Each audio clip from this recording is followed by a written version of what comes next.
See, I think Putin will settle for the devastation of Ukraine. I think he could claim that as a victory. The utter devastation of the Ukraine, because it stays out of Western hands.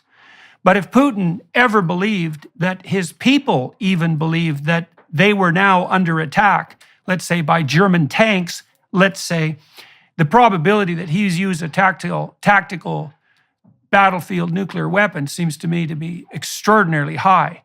For me, it's like, well, why wouldn't he? And the issue is, well, you don't want to escalate. It's like, yeah, that's already factored into the decision. The fact that they're even theorizing about any of this without recognizing the very direct and real cost to human civilization on this planet, we can look throughout history to see how U.S. foreign policy, especially in regime change wars, have failed so spectacularly in different regions around the world because they go and pick which dictator they like or don't like. Well, we'll take this guy out, replace him with this guy. And then all of these disastrous unintended negative consequences come both for the United States and the people in these countries. Yet here we are now, where we are facing that exact same prospect with the country that has the most nuclear weapons in the entire world.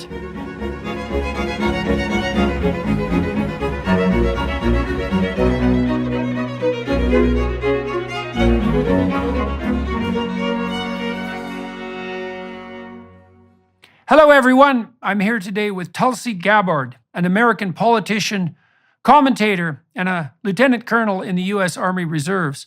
She served as the U.S. representative for Hawaii's 2nd Congressional District across 4 terms from 2013 until 2021. She was the first female combat veteran to run for president, as well as the first Hindu member of Congress and the first Samoan American voting member. Both during and after her terms in office, Gabbard has been a formidable voice in the political space, leaning right of center, despite her Democrat origins, with continued appearances on Fox News, while retaining more progressive views on topics such as drug legalization. She is the host of her own program, The Tulsi Gabbard Show, where she continues to speak on relevant issues with the following axiom firmly in mind: country before party. Thank you very much for agreeing to talk to me today. I'm looking forward to this conversation. I thought maybe we'd start by talking about your experience, your history with the Democrats. If you could just walk us through that. I mean, you had a stellar rise within the confines of the party, and then a certain amount of friction. And maybe you could just walk us through that. You were elected very, very young. Yes. And so maybe we could start with that. And could you just tell the story of being involved with the Democrats? Well, I growing up here in Hawaii, it's a beautiful place, and from a young age, had a pretty deep appreciation for the importance of protecting this place, protecting our oceans and the preservation of clean water. We get our water here from water aquifers, and as the most remote island chain in the world, protecting those resources are essential for life. And so my motivation and drive to run for the State House of Representatives here in Hawaii when I was 21 years old in 2002 really came from that motivation to want to be in a position where I could actually do that. They wanted to build a big landfill over one of our big water aquifers here, which, even for me as a teenager seemed like such an absurd idea and risk, because once that water is contaminated, then it's done. And so I was part of, I went out and got petitions and signatures and joined others to be able to try to stop that, because it was being, the wheels were being greased by a corrupt politician, essentially, who was trying to help his buddy who ran the landfill business. And it was a great experience for me as a young person to be a part of stopping that from happening. And that's what drove me to run for office when I was 21 years old. It was not out of any kind of design like, I'm going to have this big political career and this will be the first stepping stone to get to somewhere else. It was really driven by a desire to be of service and make that positive impact.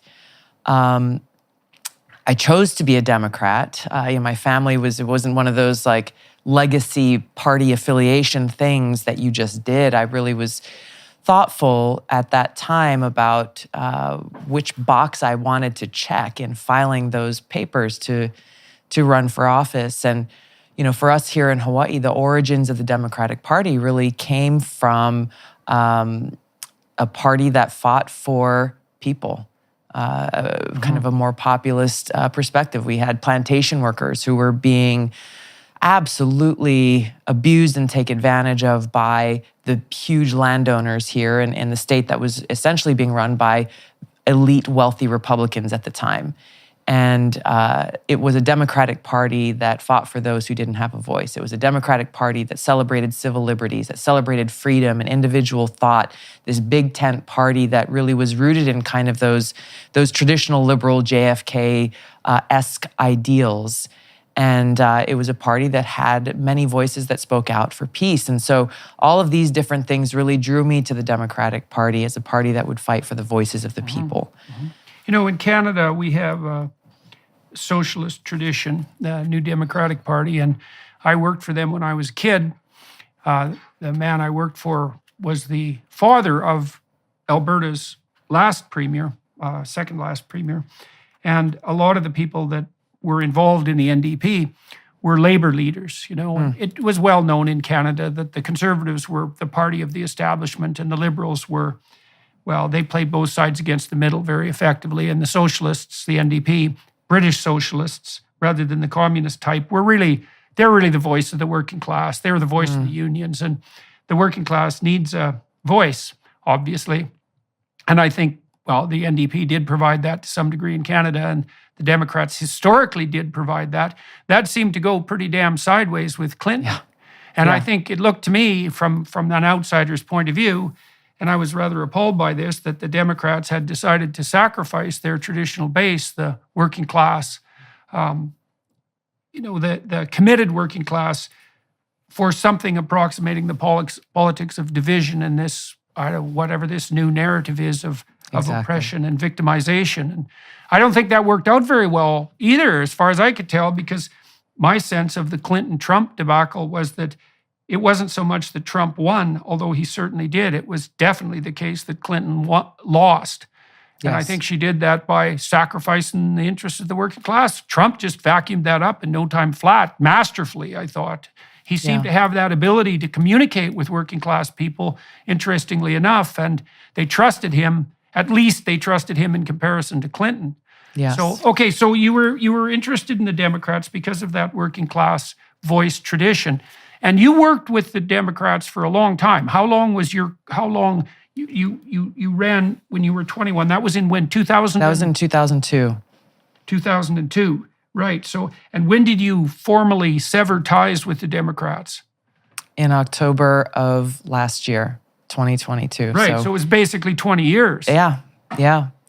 I did not spend all of that time in politics. I left the State House when I volunteered to deploy with our Hawaii Army National Guard unit because the events of 9/11, like so many Americans, changed my life, changed my perspective, and I had enlisted in the military, motivated by what happened there, to go after the Islamist terrorists who attacked us on that day. And so I was campaigning for re-election here in Hawaii in 2004, which looked to be a pretty easy re-election here and to continue the work I was doing. Our unit, or the National Guard unit, was activated for a deployment to Iraq. I was told by my commander, congratulations, you don't have to go. Your name is, we've already got someone filling this job in the medical unit where I was serving. So you can stay home and you can continue doing what you're doing. But I knew that there was no way, just no way that I could stay back and work in some plush office in the state capitol and watch my brothers and sisters in uniform go and deploy to war on the other side of the world. And so I left my re-election campaign and volunteered to deploy, got trained in a different job that they needed filling in that medical unit, and went off on an 18-month-long deployment.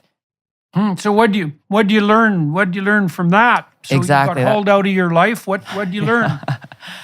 so much about the cost of war, both in the loss of people who I was close to, people who I served with, as well as people who I had never met. The very first thing that I did in my job while I served in Iraq, we were in a camp about 40 miles north of Baghdad, and the very first thing that I did every single day that I was there was to go through a list of names of American service soldiers who were serving all across that country, who had been injured or hurt in combat the day before, in the previous 24 hours. And I had to go through that list name by name to look to see if there were any of the soldiers from our brigade, which was about close to 3,000 people who were serving in 4 different parts of Iraq at the time, to make sure that, okay, well, this person has been injured, or they've been hurt. Where are they? Are they getting the care that they need? Are they able to get what they need in country and return to duty? Do they need to be evacuated quickly? And basically make sure that they had what they need, whether they were staying in country. We eventually got them back home to their families if they had to leave. But every single day being confronted with the high human cost of war that is just so often not discussed or talked about in the headlines, or even thought about by politicians, even if they might give lip service to it. And also, therefore, coming from, serving in the State House, and even some of our local politicians in Hawaii, they would come out and visit the troops, get the photo op, be on the ground for maybe 24, 48 hours, and then go back and say all of these things as though they knew it was happening. And just the hypocrisy of the politicians in Washington that voted for that war in Iraq, but really without any care for the consequences of that decision, or even thinking through, what are we actually doing here? Is it serving the interests of the American people? Is it? Yeah, well, what were you doing there as far as you're concerned? You've had lots of time to think about it now, and you were actually there. And so... Well, for our unit, so our specific unit there was there to go after different terrorist elements. This was kind of where Al-Qaeda was growing stronger, and obviously the rise of ISIS would occur a little later after we left. But we had a number of different infantry units that were going around in different areas and trying to seek out those insurgents that were attacking Americans. And that was the specific mission that we had. I was served in a medical unit, and so we were providing care primarily for our American troops, but also going out and trying to help provide care for local Iraqis in the area where we were. I visited Abu Ghraib prison. This was after the scandal occurred, but I visited the hospital at Abu Ghraib prison and was struck there about the medical care that was being provided there to the prisoners, which was exactly the same kind of care that we were providing to injured service members who are also in the country. But it was seeing past kind of the day-to-day tasks there in the being exposed literally on the front lines to the war profiteering and the military-industrial complex, the monopoly of KBR Halliburton making an immeasurable amount of money off of this war. Again, I was there for all of 2005 in Iraq, and that was in the early days. And you look at what has happened since over the ensuing decades in Iraq and Afghanistan. And again, my exposure in Hawaii as a state legislator was very limited when it comes to foreign policy. There wasn't, a lot that I knew, but being there, experiencing it, and at a basic level, understanding government spending and taxpayer dollars and how are we using it, the accountability, and going and talking to these, they labeled them third country nationals. They would import in from places like Nepal and the Philippines and Sri Lanka, pay them pennies, essentially, compared to how much they were charging the federal government to do things like, okay, well, we're going to cook food for the troops every day. And, I started asking, well, how if I walk into the chow hall tent or building or whatever and get a bowl of cereal and a banana for breakfast, how much is KBR Halliburton charging the U.S. federal government for that? And it was some outrageous price. In 2005, it was like $40 per service member per meal. They served 4 meals a day. And then we made friends with these people from the Philippines and Nepal and Sri Lanka who were working there. After I was like, how much are you getting paid? Oh, $500 a month. Right. $500 So a that month. actually answers one of the questions I wanted to bring up later. I guess you've answered it in 2 ways, is that one of the reasons I have a certain sympathy for people like Bernie Sanders and more recently for people like both Russell Brand and Joe Rogan is because there's a necessary voice on the left that targets something like corporate governance, government, media collusion at the highest levels, Yes. right? The construction of these gigantic, tentacled, multilateral organizations that engage in regulatory capture and then turn into, let's say, what Eisenhower warned everybody about in relationship to the military-industrial complex. And there's a necessary voice on the left that I don't think precisely should be striving against capitalism per se. I think that's the big mistake, but should be striving against fascist corporate government collusion.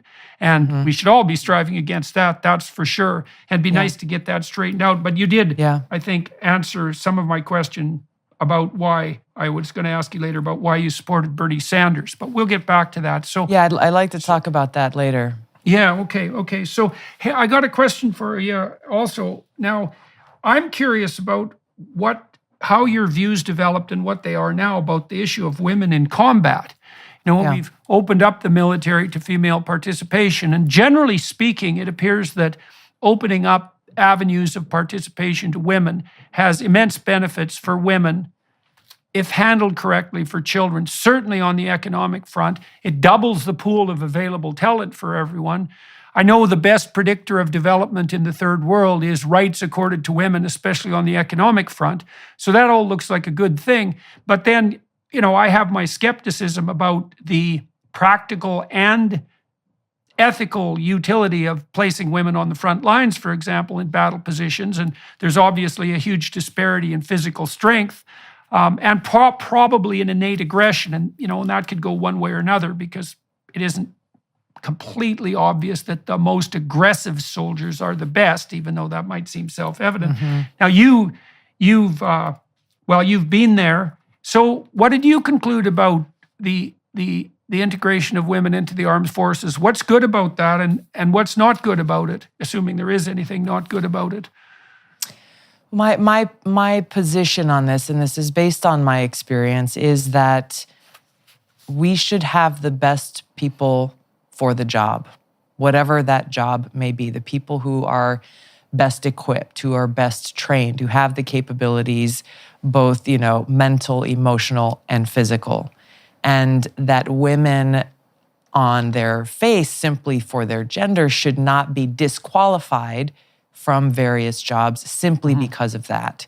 I have served alongside, obviously, many men and women, people who have been very good at their jobs because of their skills and their capabilities, and others who don't have those skills and capabilities.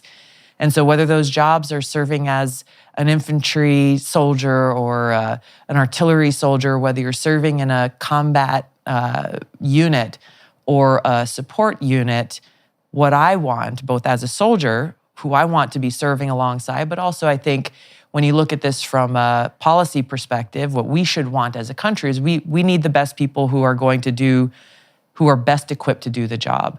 Not all women are best equipped to serve in a combat unit. Not all men are best equipped to serve in a combat unit. Yeah. So there should not be an arbitrary standard simply based on gender, but rather set the standard.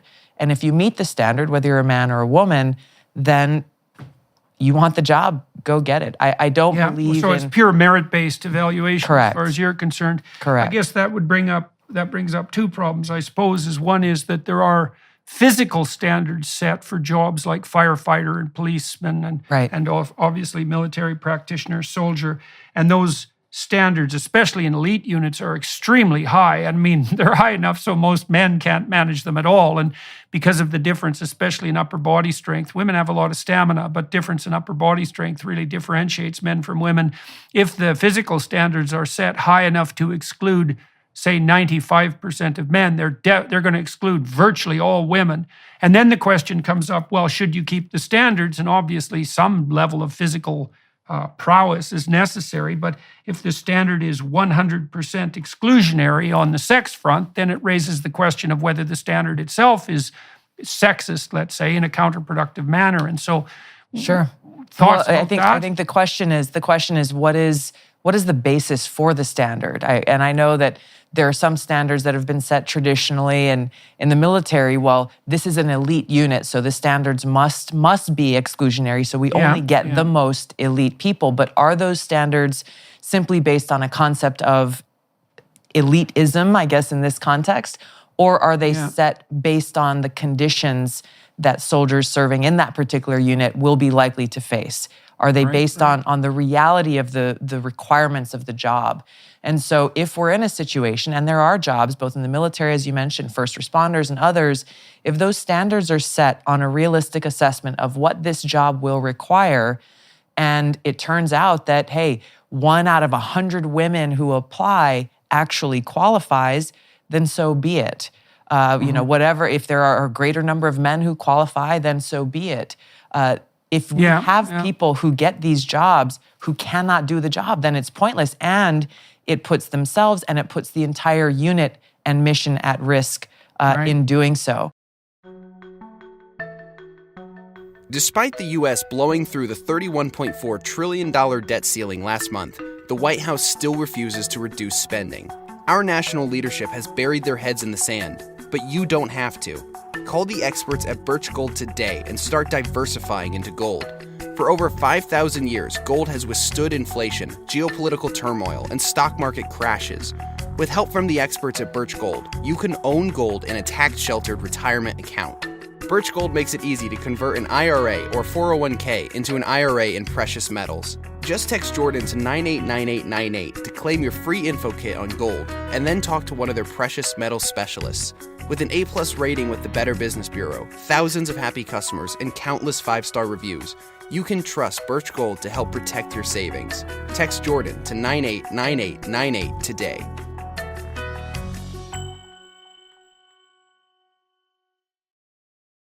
Well, there's a measurement science that's been devoted to this for a long time, and there are actually guidelines for psychologists who do assessment, let's say, in relationship to a particular job. Some of those are enshrined in appropriate law.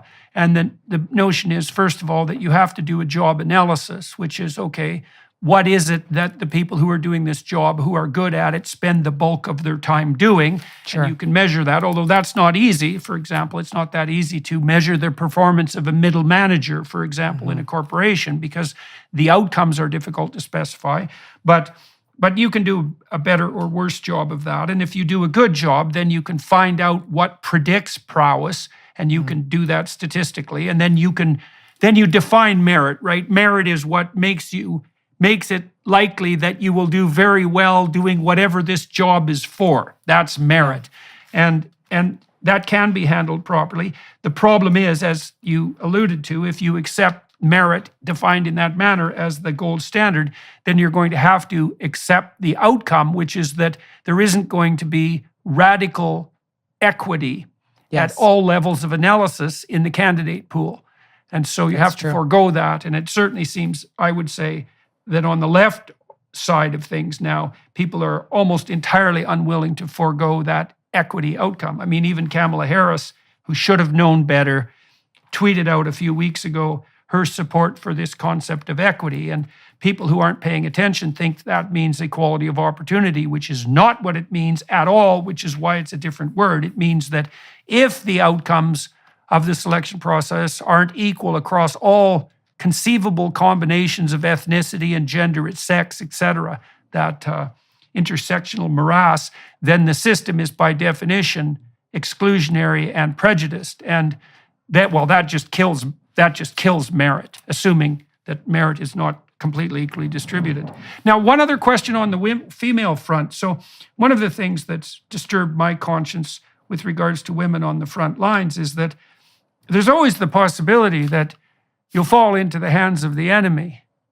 And it wasn't very much fun for, let's say, British and American prisoners of war in Nazi camps in World War II, although there were some Geneva Convention arrangements that were still in place. But I can't imagine what it would be like to be a frontline woman who fell into enemy hands. I mean, that's a level of absolute bloody catastrophic hell that I think that we should be very, very cautious about exposing anyone to. And so I have a proclivity to think that women are differentially susceptible to exploitation on the captured enemy front. And I don't know exactly, given credence to what you say about making sure we have the most qualified people, maybe you can ask people to face their death. I don't know if it's okay to ask them to face endless gang rape and then death. That's pushing the envelope. And so I don't know what you think about that. I imagine that thoughts of that sort must have gone through your mind from time to time. Sure. It is the most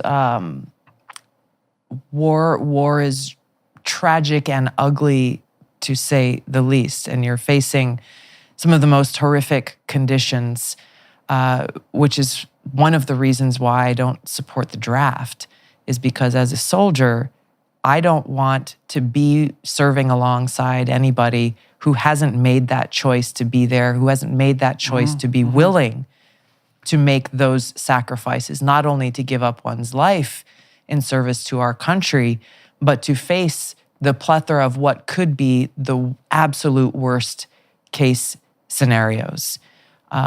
That's my perspective. And so whether it's those scenarios are facing a male or a female soldier, these are some of the things that, both the training of the practical implications, but obviously the mental preparation for how anything could possibly go bad is essential before sending troops into that situation. Okay, so it sounds like your sense is that, if people have been fully apprised of the risks, and I think we outlined the most substantive risk on the female side, if people are fully apprised of that risk and there's evidence that they actually understand what that means, which is no simple matter, that it's okay to allow them to make that choice. But that's partly why you introduced the idea that there's no compulsion in military conscription. Yeah. Also partly because you don't get the best out of people if they're compelled, obviously.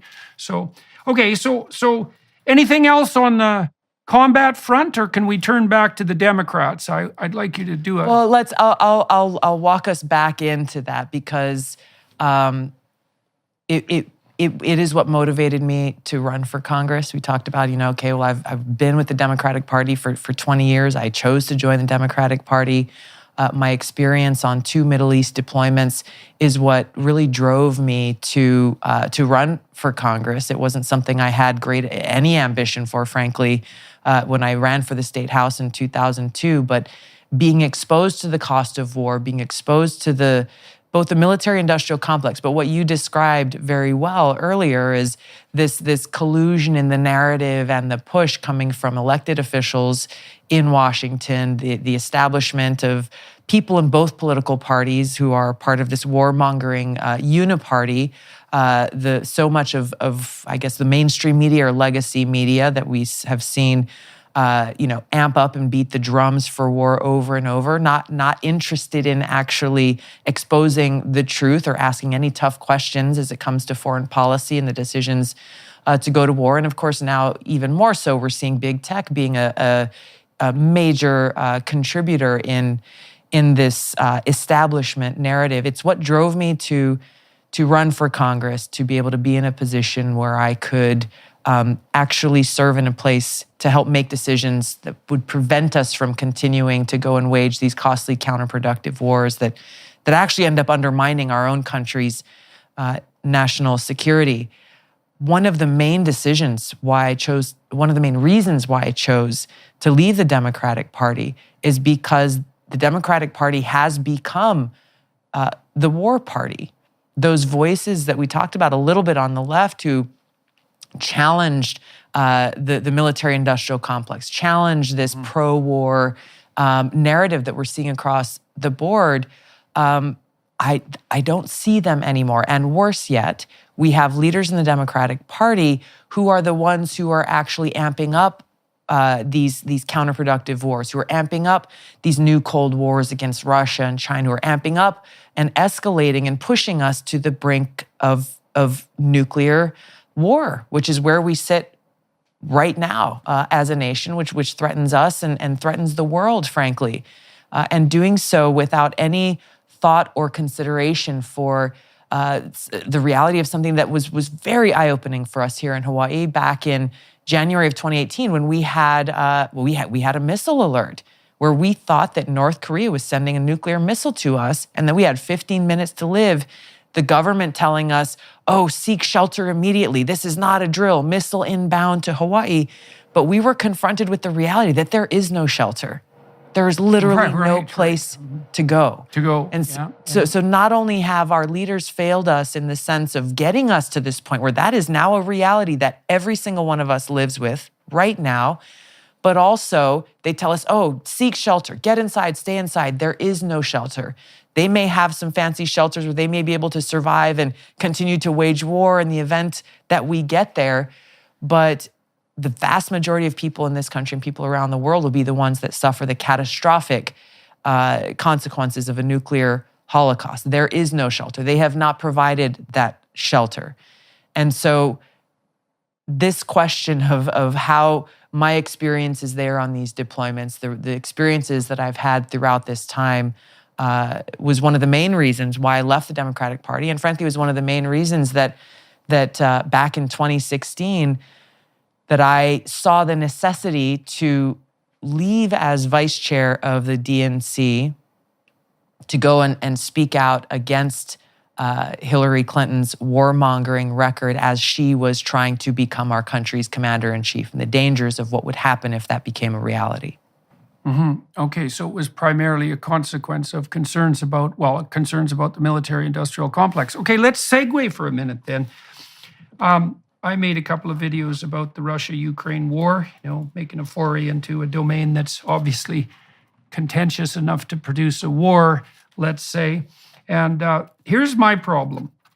I don't understand. Now, I've listened to a lot of hawks on the American side talk about, two things. About the fact that it appears likely, and this is independent of the merits of this claim, it appears likely that the Ukraine, supported by the West in the manner it has been supported, can do serious damage to Russia's conventional arms force. And I think there is evidence that the Ukrainians and the West are pushing the Russians back, and God only knows how far that will go. And the hawks that I've talked to said that's a good thing. It's in our interest to ensure that Russia is no longer a conventional military threat. And I have a certain degree of sympathy for that viewpoint, but then here's the counter problem as I see it. So I try to look forward into the future and I think, okay, what does a victory for the West look like? Forget about Ukraine. Ukraine victory is they get their territory back and there's a wall between them and the Russians, and the pesky Russians leave them alone and they go back to whatever level of appalling corruption they had managed before the war. Right. And so that's the Ukraine victory. The West, let's say we could do this two ways. Okay, so Putin is deposed, however that happens, and then what? And then we have a better leader in Russia? We have a more trustworthy leader? Yeah, I don't think so. The Russians haven't got a great history of that, and no matter what you think of Putin, it's definitely the case that he isn't the worst leader that emerged in Russia in the last 100 years by any measure. True. So that's a big problem.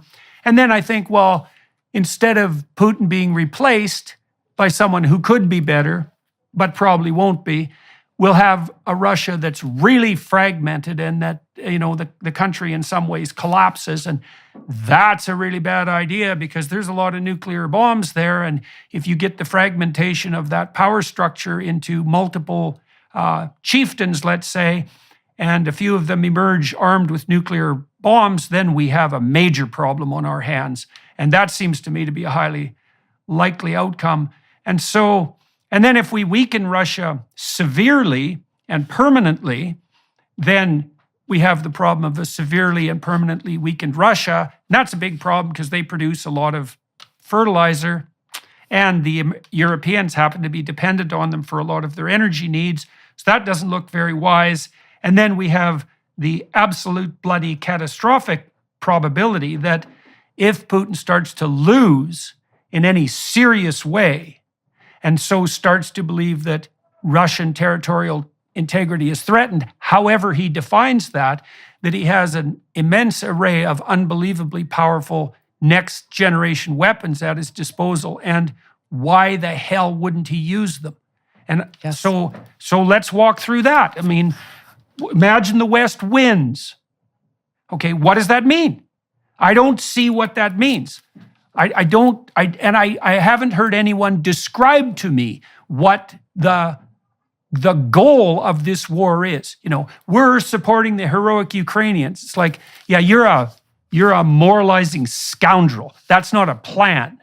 That's idiot hand waving, as bad as the environmental, doomsayers. It's the same thing. Cheap moral victory.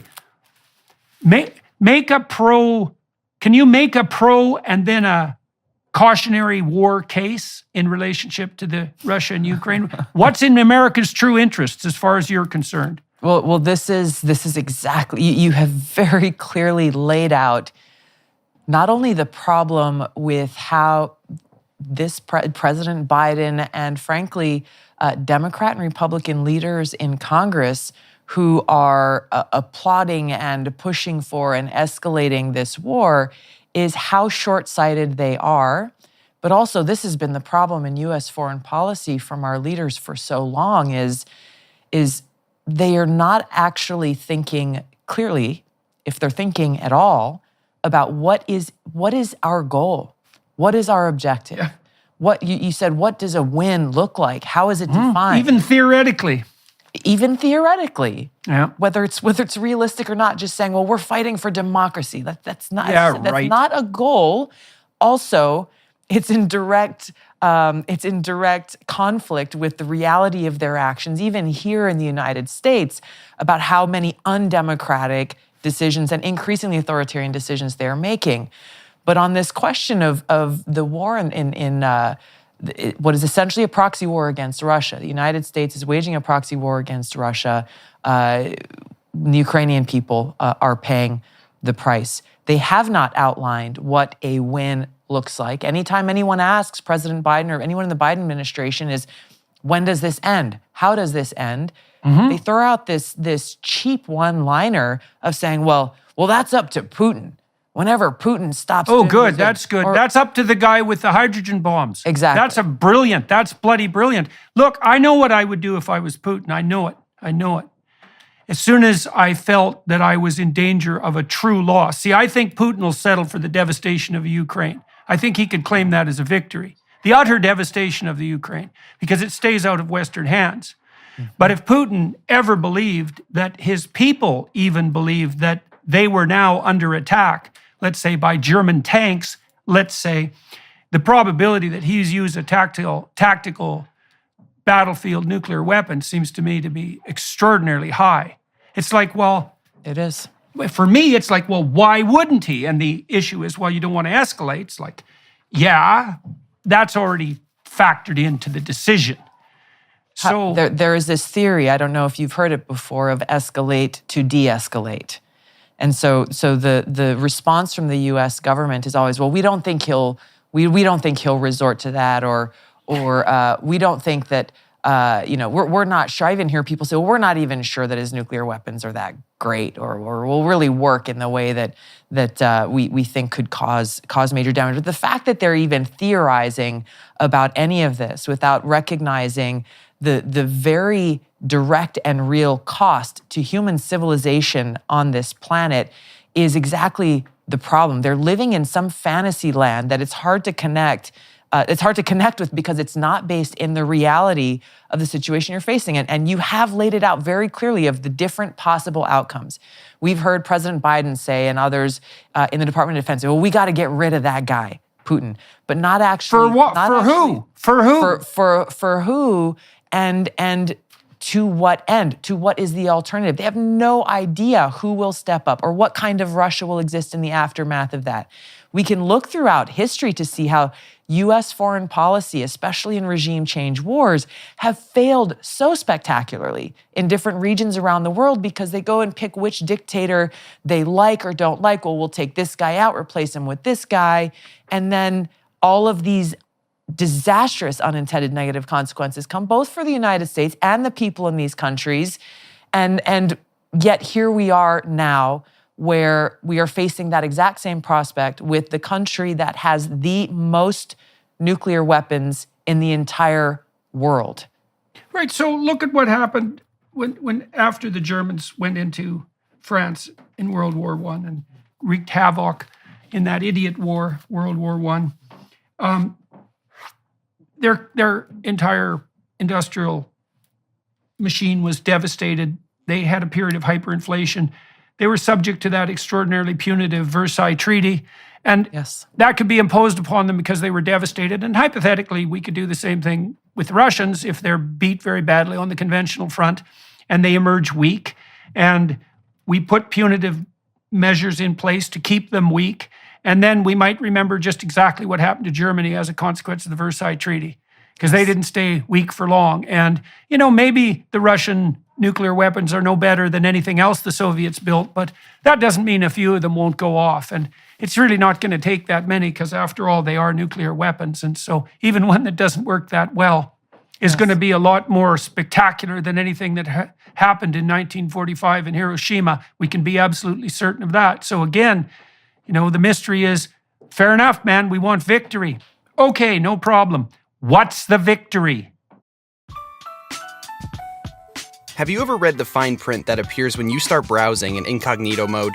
It says that your activity might still be visible to your employer, your school, or your internet service provider. To actually stop people from monitoring your online activity, you need ExpressVPN. Think about all the times you've used Wi-Fi at a coffee shop, hotel, or even a friend's house. Without ExpressVPN, every site you visit can be logged by the admin of that network. That's still true even when you're in incognito mode. ExpressVPN is an app that encrypts all of your network data and reroutes it through a network of secure servers so that your private online activity stays private. ExpressVPN works on all your devices and is super easy to use. The app has one button, you tap it to connect, and your browsing activity is secure. Stop letting strangers invade your online privacy by visiting expressvpn.com/Jordan.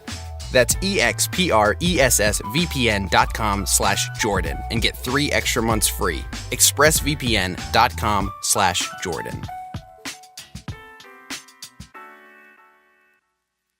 One of the common responses that you hear from both people in the White House, from politicians in Washington, both when talking specifically about Russia, but you hear this very often whenever they see there's a bad actor on the world stage. Well, the United States needs to take action to punish them, to send them a message. And whether this is through economic warfare or kinetic or tactical, warfare direct, whether indirect or direct, this is a line that they have. Well, we have to punish them. We have to punish them.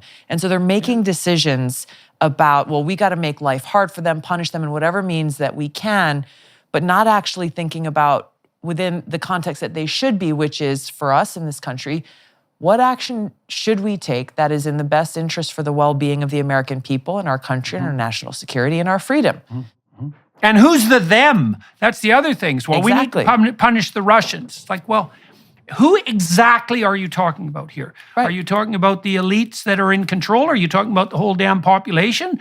For how long? And as you already pointed out, to what end? To what end? So to what end? To what end is all this? And well, we touched on that a little bit. You can't help but, and this is where I suppose I turn into a leftist in some real sense, at least in relationship to what you might describe as a stance against gigantism. It's like, to what end? Well, how about military industrial profits that are staggering? How about that end? And if there's no other end in sight, and I'm not particularly skeptical about capitalism except in its gigantism forms, it's like if there's no other end being outlined, well, I'm going to go with profit as the motive, because if you have a better theory, man, lay it out. But I don't see anything. And, given that it was Eisenhower who knew what he was talking about, having been Supreme Commander of the Allied Forces, when he warned about the military-industrial complex being the biggest threat we faced back in, about 1959, that was something to take seriously, and it's something to take seriously again. Yes. So what, do you have any sense, and have you talked to anybody who, as far as you're concerned, has some reasonable vision about what actually might be done in a sensible manner on the Russia-Ukraine front? Reasonable people who are rooted in reality and not fantasy understand that the only way to bring about an end to this war is through diplomatic means of bringing together the different stakeholders and actually coming to an understanding, whether it's through the form of a treaty or whatever that agreement may look like, where no one is going to walk away happy, but there is a reasonable approach to being able to find that agreement. You'll hear from the Biden administration anytime this is brought up, well, Zelensky and Ukraine have to be the ones to drive this. They're the ones who have to set the terms and everything else. The only way that they're able to continue doing what they're doing is through the means that the United States, largely the United States, but also some other countries in Europe, are providing them with the weapons and the money and the ability to do so. So the United States has, President Biden, and we could definitely stop lying about. We could definitely stop lying about the fact that this is Ukraine.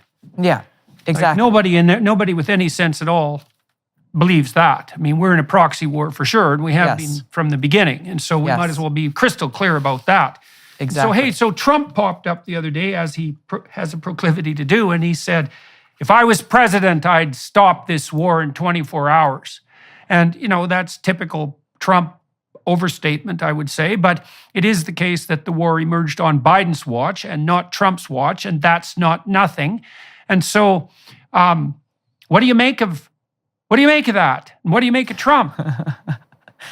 We diagnosed the Democrats a bit. Let's turn to the Republicans. Only Trump knows what Trump would be doing in this situation. But as we're talking about a diplomatic end to this war, something that should have happened a very long time ago, something the Biden administration has been blocking, categorically blocking even efforts between Russian and Ukrainian officials on their own who are trying to come together. It's been the United States that has been blocking them, telling Ukraine, no, leave the table, don't negotiate. How have they been blocking?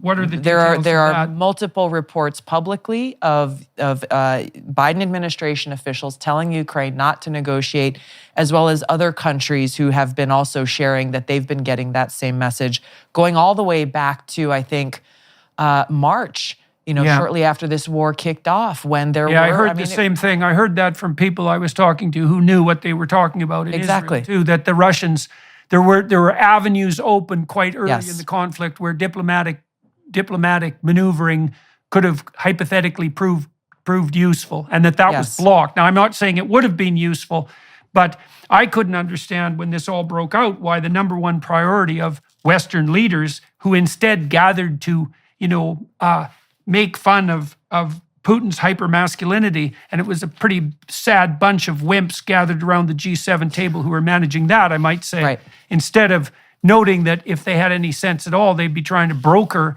something like an intelligent arrangement so that we didn't face the likely possibility of being dragged by our shirt sleeve into the maw of the military-industrial complex and end up all torn to shreds as a consequence, which I think is the most likely outcome of what's happening now.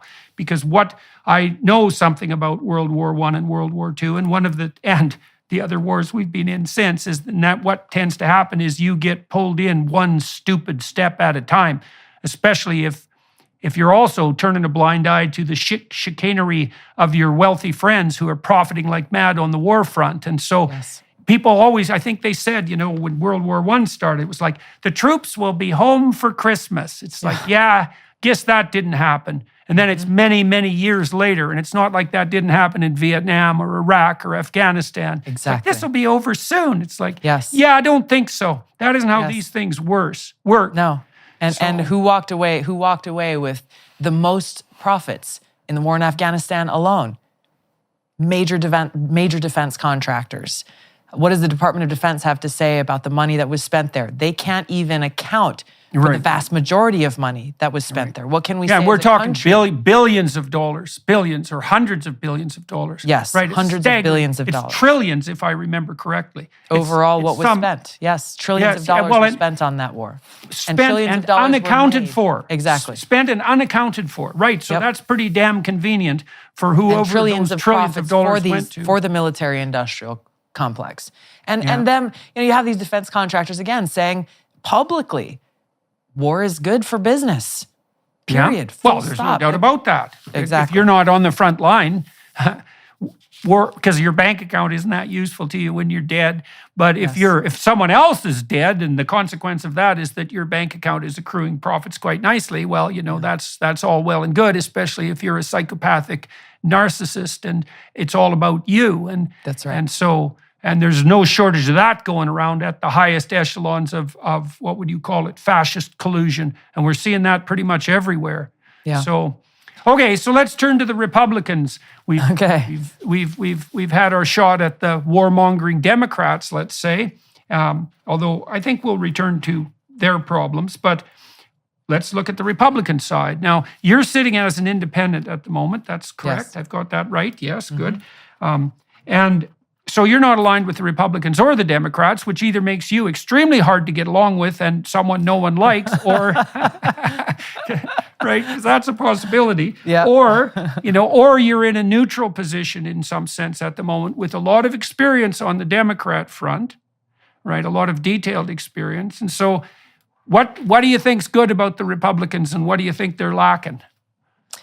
Well, I think there are a number of Republicans who are a part of this permanent Washington establishment, that whether we're talking about the issue of war and peace, or we're talking about the crony capitalism. I'm not against capitalism either, but you look at the crony capitalism of industries like big pharma, or the so-called healthcare industry that really doesn't care about people's actual health and well-being. You could go kind of across the board of what is wrong with the corruption in permanent Washington, where politicians are essentially paid off and therefore working for the interests of these industries rather than the interests of the people that they've been elected to serve. And there are both Republicans and Democrats who are not only entrenched in this, but who are in those positions because of this system. And it is what that's broken. outright fascism by definition, right? Yeah. Because the definition of fascism is essentially corporate government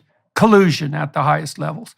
Right. And so, the deep state that everyone is paranoid about, and for good reason, is essentially a collusionist fascist regime. And increasingly an international collusionist fascist regime. And when people say crony capitalism, it's a weak phrase for what's essentially a fascist enterprise. Right. So, and as you said, there are people in the Democrat Party and in the Republicans who are pulled into that web of collusion, and it's easy for that to happen too, because it is. Yeah. You get sucked into the system quickly, and you think, well, this is just the way it works. And so if I want to do anything in Washington, if I want to get anywhere, even people who I know who came in, I got elected with, best of intentions. Yeah. It is very quickly inculcated, like within the first few days of being there, that this is the way the world works, buddy. And if you want to get anywhere, to be able to do what you came here to do, well, this is the game and the rules you've got to play by. Yeah. And then very quickly, before you know it, those good intentions that you came up with are lost, and you are no longer serving the interests of the people. You have become a puppet of those who are the puppet masters. Well, you are a neophyte when you first enter the ring. Even once you're elected, I mean, in terms of the constituents you represent, you're sort of at a pinnacle. But as a newbie in Washington, you're You're a lost. freshman. They're literally And called freshmen. You get elected Exactly, and you are right. the freshman class. and you've got no knowledge and you've got no allies, and then there's also going to be the part of you that wants to hang out with the cool kids. Exactly. And so, right, absolutely. And some of that's actually just humility, is that because you don't have any allies or friends, and you do need to know how the system operates. And so that's a big problem. So what did But you have to be grounded in principles. You have to go there and be grounded in your principles and your mission and your purpose, which was not just to go and like get along and be around this interesting group of people and get the fancy title, though that is some people's purpose. But in order to be truly effective there, you have to go there and be very grounded in your principles and purpose so that you don't then become the puppet for these other powerful interests. And that frankly is exactly what I went through. Is when I got to Washington, I was lauded as like, oh my gosh, she's a rising star. The headlines, she's a rising star of the Democratic Party, and checking all the different boxes of all the things that they look for, the labels that they look for. She's a woman of color, she's a veteran, she's this and she's that. And then they realized like, oh, hold on a second. She's not just going to allow us to control her. She's not just going to read the talking points that we send out in the morning email. She's not just going to vote based on the way that we tell her to do. They realized that I wasn't there. Was we the DNC essentially? I mean, my experience with talking to congressmen in Washington has basically it's actually been somewhat. It's been disenchanting, and I've also developed more sympathy for the Congress people. Because while they have hard jobs, it isn't obvious that anyone sensible would ever take that job, even though it's necessary that they do. Well, the new congressmen, they spend 20 to 30 hours a week fundraising. They can't do that in their offices. They have to rent another office, and they spend all their time on their phone. So they're basically glorified televangelists or telemarketers. 40% of them don't live in Washington and sleep in their offices, so there's no community there. They have to run for re-election every 2 years, which means that not only are they, in a job that's very difficult as newbies, but it's a very unstable job. They've destabilized their families by doing so. It's hard for them to move their spouse to Washington. And then, and this I think is especially true on the Democrat side, but it's also true on the Republican side, they're facing constant pressure from the powers that be, who are very entrenched, to do nothing but raise money for the damn party, even though they waste almost all of that, and to toe the bloody party line. And of course, you have to have a certain amount of party discipline or you don't have a party. So anyways, so what real temptations did you face? And, how did that warp you? Because there's no way you get through this without a certain degree of warping. And how did you, and to what degree were you successful in resisting that, and why did you manage it? So let's start with that. What were the major temptations facing you when you first went to Washington?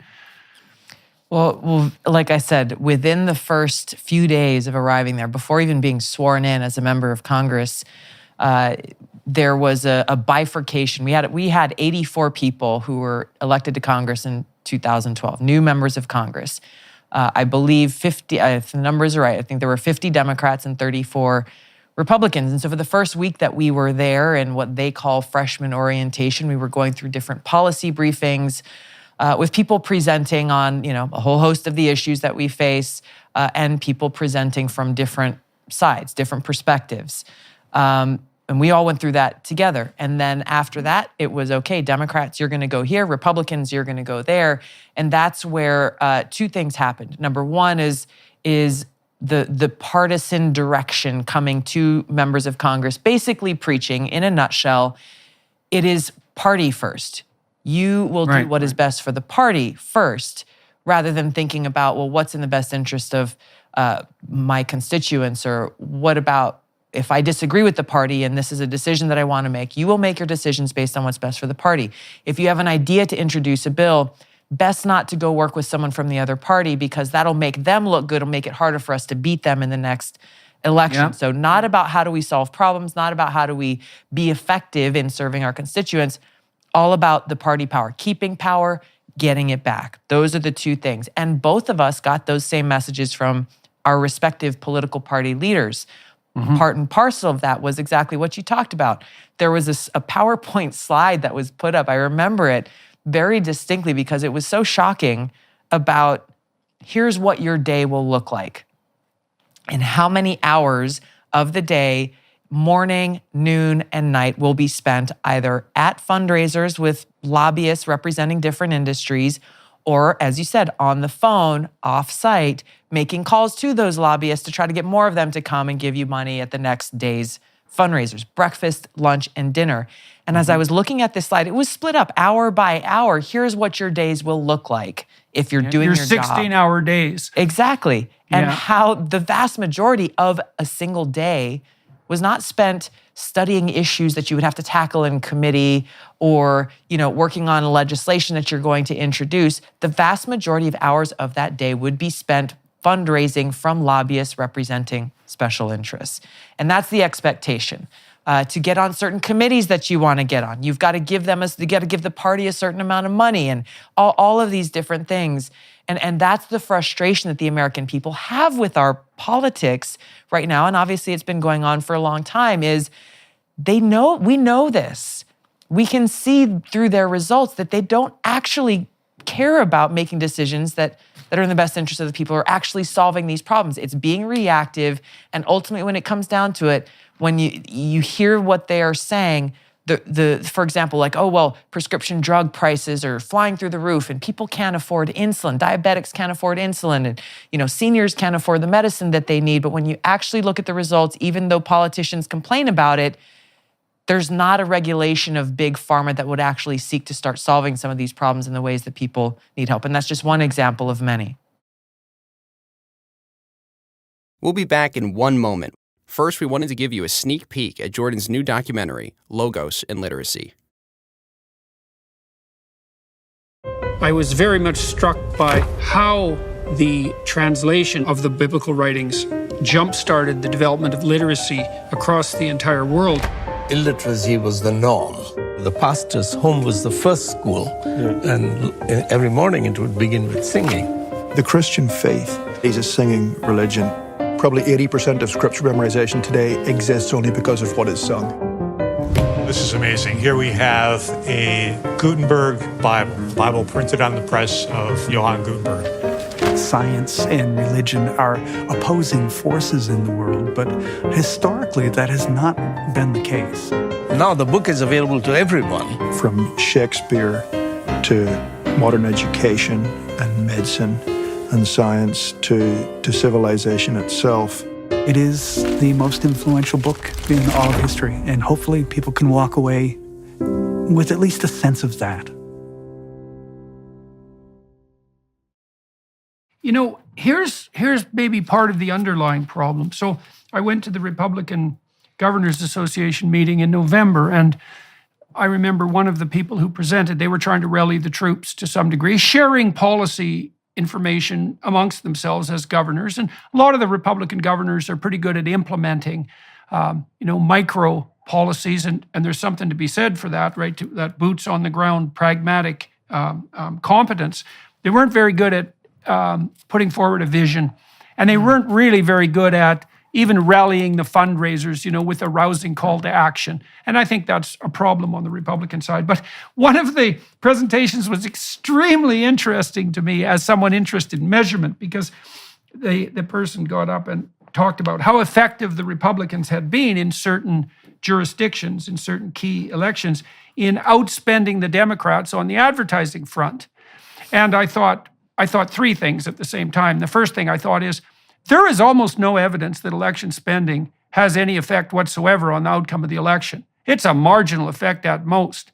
And it's so marginal that political scientists have been debating for 20 years about whether or not election spending helps at all, whether you're an incumbent or a challenger.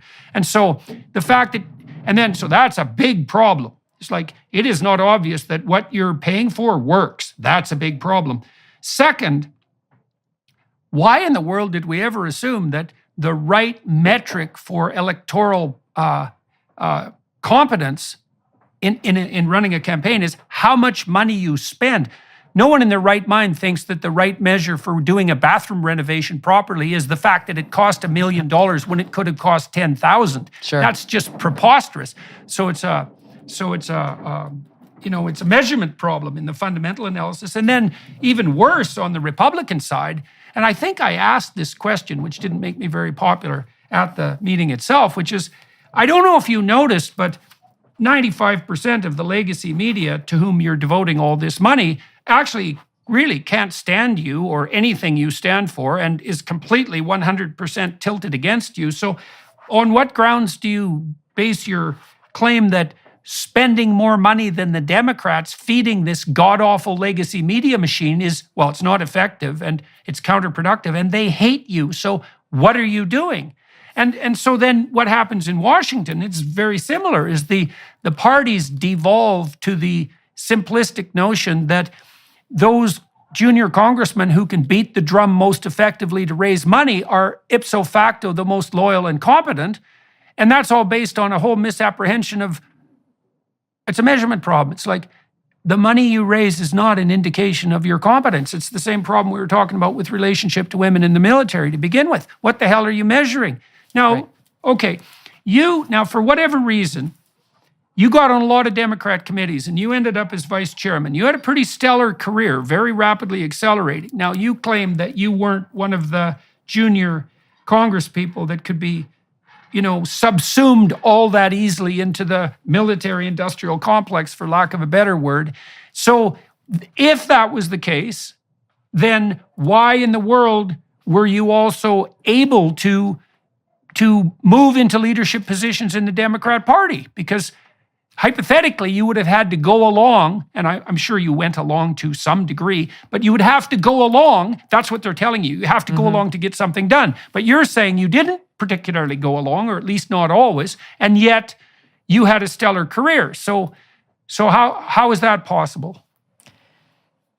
These opportunities, these vice chair of the DNC. We'll start with that one. Because I was a top official of the National Democratic Party from 2000, I guess I was sworn in January 2013 up until my choice to leave that position in 2016.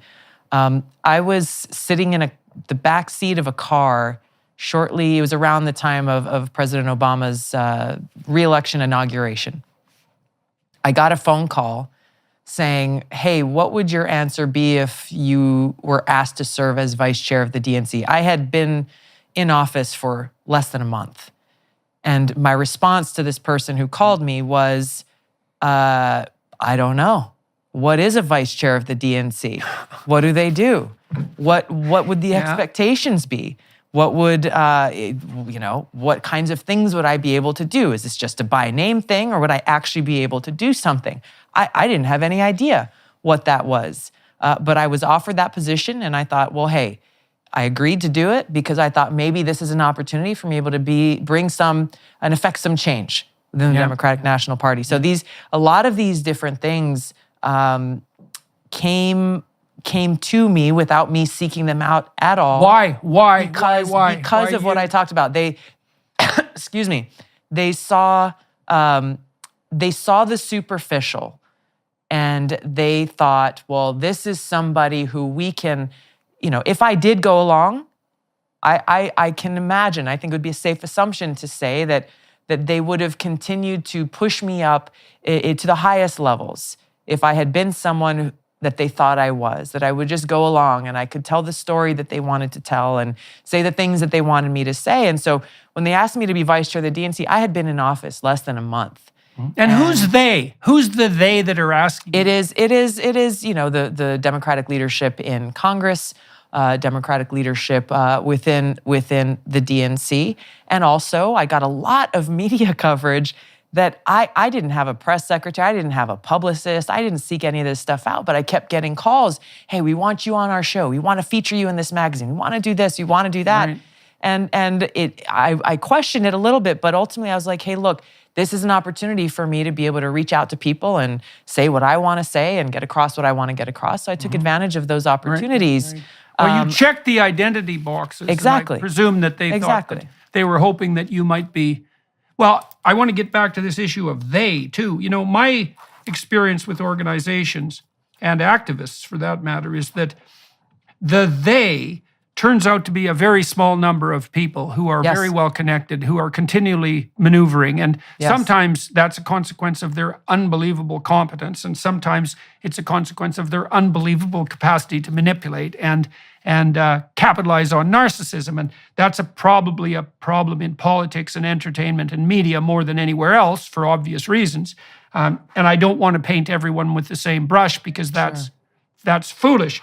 But the they that are looking at you and thinking, well, we can certainly use someone with an image like hers for us, and that's not all cynical, by the way. Who are the people who are making those decisions as far as you're concerned? If we go back, say, well, when you were asked to serve as vice chairman, who is making those decisions? Well, I mean, obviously Nancy Pelosi is one of them. Debbie Wasserman Schultz was the head of the DNC at the time. There were people in the Obama administration. There are people who were not elected officials, and within the DNC, I'm sure there were probably political donors as well who had a part of that. But we'll start with Nancy Pelosi. I had won my primary election here in Hawaii in August of 2012. And that in Hawaii is a very strong Democratic state. That was essentially the election. I did have a Republican opponent and still had to go and win the general election, but it was a safe assumption that I was going to, I had de facto already won the election. And within a few weeks of winning that election, I had gotten a call from Nancy Pelosi saying, would you like to come and speak during prime time at the Democratic National Convention that was going to happen shortly after that? This was in Charlotte, North Carolina in 2012. Someone who had not even yet been elected to Congress for the first time being invited to speak in prime time. It was. I was surprised. I was very surprised. The topic she was asking me to talk about is one that is obviously near and dear to my heart, to talk about veterans. And so I said, yes, of course, I will do that. I went there and I spoke and I did interviews with just about every media channel that was out there. But all of these different things, there were not opportunities that were given to the vast majority of people. I guess I'll put it that way. But my decision to leave as vice chair of the DNC was one of those pivotal moments where, in the lead up to making that decision, it was driven by a couple of things. One was the recognition of the rules of the DNC is that you're as an officer of the DNC, you are not involved in tilting the scales or getting involved in Democratic primaries, especially Democratic presidential primaries, that you have different candidates, they go out, they make their case, and then the party coalesces around whoever the winner of that primary is. Well, in the lead up to that 2016 primary election, I started to see very quickly that the decisions that were being made, not in consultation with us as vice chairs of the DNC, but unilaterally by Debbie Wasserman Schultz, who was the chair, who was very close with Hillary Clinton, were made to give an advantage to Hillary Clinton. For example, limiting the number of debates where she would have to face Bernie Sanders, putting them at times where, I think there was one that was scheduled during like the Super Bowl or something like that, when nobody was going to be watching or paying attention to a presidential debate. There were newly implemented rules that said any Democratic presidential candidate that participates in a debate that is not sanctioned by the DNC will be banned from participating in any future DNC debate. And for me, I'm just thinking, like, if our purpose and our cause is to increase involvement and engagement in our democracy, to get more people to pay attention, to learn more about these different candidates, to actually have a real dialogue about these important issues, why would you be punishing someone for going out and trying to engage in doing exactly that? Why would you be trying to limit the debate that the American people can be exposed to and involved with? And it was very clear why those decisions were made, to give an advantage to Hillary Clinton, who was designated as the one that the Democratic Party powers that be wanted to win that election. And so their lack of integrity, coupled with the fact that Hillary Clinton wanted to be our commander-in-chief, I still serve in the Army Reserves now for almost 20 years. So for me, as someone serving in the reserves at the time, as well as a member of Congress, as well as an American, to have her in a position where both Democrats and the mainstream media refused to challenge her on her record, both as a senator and in every position she had held, previous Secretary of State and so forth previously, on her. She is the queen of war hawks. She is the queen of warmongers. No one challenged her. They just said, well, she's got all these positions. She's the most qualified. I and so many of my brothers and sisters in uniform were like, hold on a second. You need to ask her and hold her to account for the disastrous consequences, for the decisions that she has made, the wars that she has advocated for, the things that she has done that has not only undermined our national security, but come at great cost to the men and women who volunteer to serve this country. Why do you think, okay, two questions on the Hillary front. I mean, one of the reasons she terrified me, I suppose, is that it was pretty damn obvious that she's been aiming at the presidency for 50 years. Sure. And that's a long time, right? And you've got to ask yourself, what is driving someone who's that committed to that goal? And the goal is clearly the presidency. It's not what could be done with the presidency. And it's not like she was dragged in kicking and screaming by people who were overwhelmingly impressed by her prowess and who, enjoined upon her for moral reasons to consider a career in government. It's like, no. She's been laser focused on being the first female president of the United States for God only knows how long. And so that's concerning to me.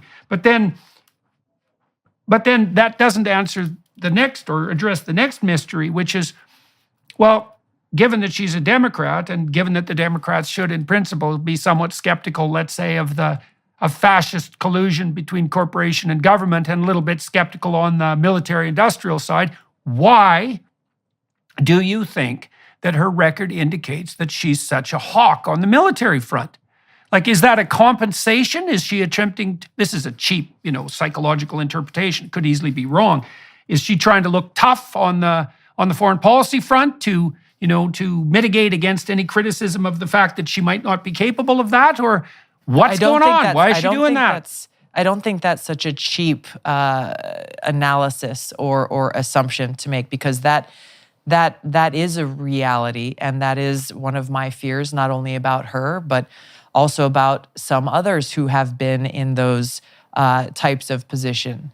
You look at someone like Kamala Harris, for example. She's a breath away from the presidency, and I have lost track of how many feeble breath, conversations. Unfortunately. Yes, exactly, which is incredibly concerning. I have lost track of how many American service members I have spoken with who are absolutely terrified about the prospect of a President Harris.